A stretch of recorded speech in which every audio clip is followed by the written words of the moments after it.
I'm here with JP Carrascal, and we are, well, you can tell better. Where are we? So we are here at the Universitat Pompeu Fabra, where, as we speak, the MobileHCI conference, which is Mobile Human-Computer Interaction, is happening. Okay. It's a conference mostly based on academic research, but it also has a number of projects, presents a number of projects from industry and demos, posters, all sorts of outlets for communicating research and development in human-computer interaction with mobile devices. Today, mobile is not only mobile phones. We also have tablets. We also have wearable devices. We have the Internet of Things, which permeates, it's constantly, even more today, permeating every aspect of our lives. So any device which is mobile and incorporates some sort of computing capability, that has to do with MobileHCI. And you are here to, at this conference, to discuss one of your designs, or the designs you're doing with the Human Media Lab. Right. I understand. So yes, I used to work as a postdoc at the Human MediaLab in Canada. We developed a bunch of devices which were aimed to explore new ways to interact with computers. And one of the main concerns of the projects that we developed there is that modern computing devices, specifically mobile phones and tablets, have limited haptic qualities.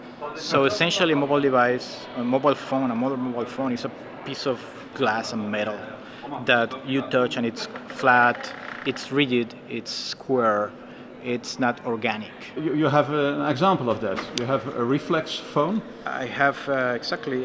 Reflex is a flexible phone, right? So it has a flexible screen, and it's not a matter of simply being flexible, but you can use bending as an interaction technique. You can use bend for flipping pages through the phone, right? So the more I bend, the faster the pages would flip. Yeah. And on top of that, there's a haptic actuator here. So there's some advanced or complex haptic signals that when the user interacts with it, they can feel it with their fingertips. This is the haptic actuator that we have here is slightly, or I would say, is way more advanced than the ones that we have on mobile devices today. Those are basically on-off. They stay on or they turn on or off. Yeah. That's mostly it. While here we can have complex signals that can be felt with the fingertips. So you probably cannot notice that by watching the video, but as I flip, there are vibrations that are synchronized with the graphics that allows you to feel with your fingertips when the pages flip. It's like a combination of the digital world and the analog world. Exactly. Yeah. So what we used to interact with information for, I don't know, thousands of years was paper, right? And paper has a bunch of qualities that are completely missing in modern phones or modern mobile devices. Yeah. These tactile qualities allow us to navigate the information that's stored on a book, for instance. Right? Yeah. We can feel the weight of the book. We can feel the pages flipping through our fingers. And we want, with this kind of devices, what we want to is to restore those haptic qualities, those organic qualities. Now, a lot of people say, I know what a phone looks like. I mean, for a mobile phone, this is a big device, maybe too long. But if you see it in this, from this side, it's quite thin, right? Yeah.